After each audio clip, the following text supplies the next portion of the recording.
are fighters. They are pathfinders. They digitize their operation to avert crises, to improve quality and efficiency, to go global and fulfill their dreams. They are dreamers on this beautiful island.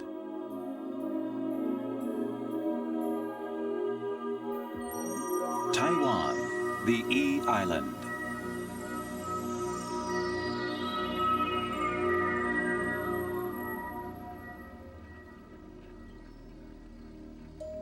In September 2003, a climate observation jet plane took off from Taichung Airport in central Taiwan.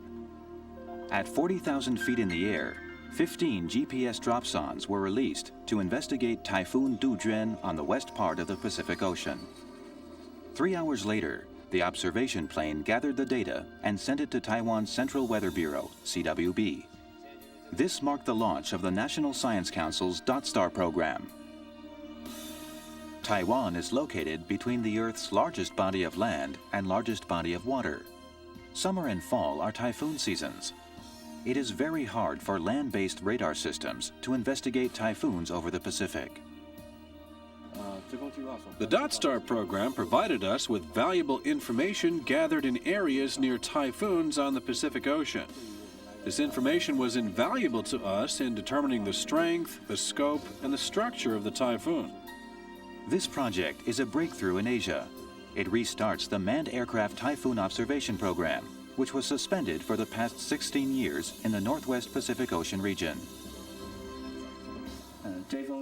Dotstar is completely run by local researchers.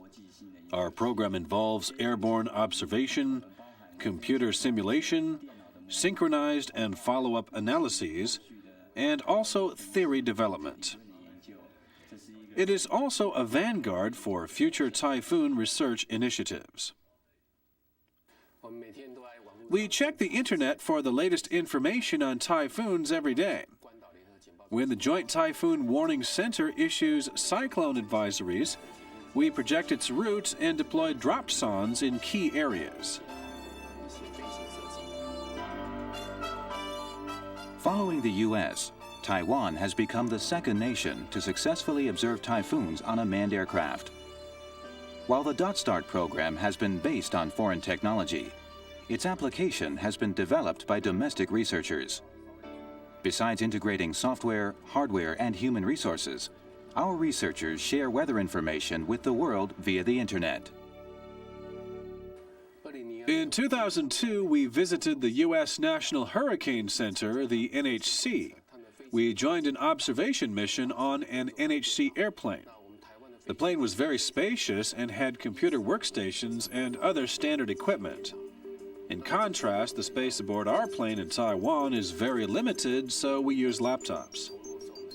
The volume of data received from dropsondes is so enormous that we have to compress and transmit it to the CWB via satellite. The CWB later shares it with other agencies throughout the world. This whole process must be well coordinated. We have been developing this process since 2002. The researchers are very dedicated and try to make good use of resources available for their experiments and innovations. So far, the Dotstar program has recorded 8 typhoons, providing Taiwan and other nations with precious data for projecting typhoon routes. Data collected from deployed dropsondes is sent to the CWB mainframe. The data includes atmospheric temperature, pressure, humidity, and wind speed. The CWB uses it to analyze the structure of a typhoon. In the meantime, the data is sent to other typhoon warning systems in other countries and helps improve the accuracy of typhoon forecasts from 10% to 30%, as it is shown in weather forecasts in countries such as Japan, the US, the UK, and Taiwan. With the success of Dotstar, meteorologists are now preparing to launch a program to monitor rainfall. With resolve and ingenuity, these researchers will help Taiwan to fulfill its duties as a global citizen by sharing atmospheric information online with the international community.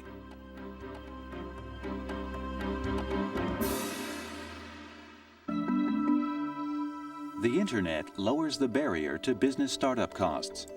Everyone enjoys equal opportunities, but the key to success lies in each individual's creativity. The NYC has been successful in promoting entrepreneurship among women. Our success has depended on the development of logistics and information flows.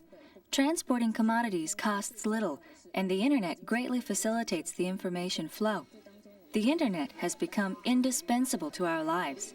The story of Yokozuna Tuna depicts two successful female entrepreneurs, Ruyi and Xinchun. Ruyi and Xinchun are from Donggang Township of Pingdong County in southern Taiwan. Being hardworking and innovative, they have successfully marketed tuna on the Internet. In September 2004, they represented Taiwan in the APEC Women Leaders Network meeting, WLNM, and shared their Internet marketing experiences with representatives from other nations. We learned how to use the Internet. Xinchun's father is a fisherman, and her brother also works at the local fishermen's cooperative. Since everyone loves tuna, I told her that we could create a website to sell vacuum packaged tuna. By doing so, we would have more time to sleep and take care of our kids. Wouldn't that be perfect? During the Mid-Autumn Festival that year, we sold a lot of tuna cakes. This year, 2005, tuna, squid, shrimp, and sausages were also quite popular during the Chinese New Year. As we had no face-to-face contact with customers, creativity was key to attracting customers. Of course, our products had to be good as well. We found this exhibition hall because we come to the fish market every day. No one was taking care of the place. It was a shame to see such a good place wasted. I also wondered if there was no more tuna here, then what? We figured that a culture museum was needed, so we donated part of our profits to its operations. We hope that in 10 years, our children will remember two old ladies who devoted themselves to this museum and the local culture. This would be far more meaningful than just eating and selling tuna.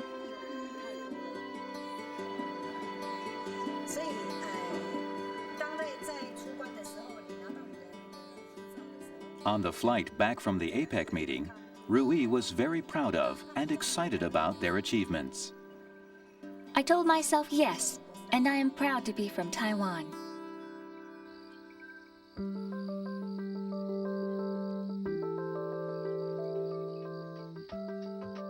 On September 21, 1999, an earthquake shook the island, destroying the dreams of many people.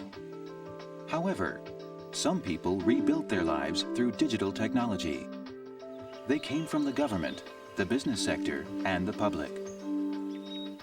Winding paths in the lush mountains lead to the village of Zhongliao. On September 21, 2004, a Digital Opportunity Center was established there. Directed by the Institute for Information Industry, the center hopes to overcome the digital divide between urban and rural areas by pooling resources from the private sector, as well as from local residents and organizations. In the next 4 years, the Institute will establish such centers in other areas struck by the earthquake and those with insufficient resources. These regions will have new digital opportunities to make a better life for their people. The major goal of these centers is to enhance the digital economy and information society of remote areas. Besides providing computers and Internet access, we hope to fully integrate remote regions into the information society.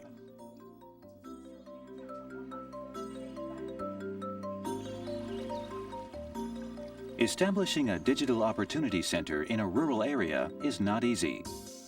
In addition to assistance from the Institute, the active participation of private industries and local residents are needed.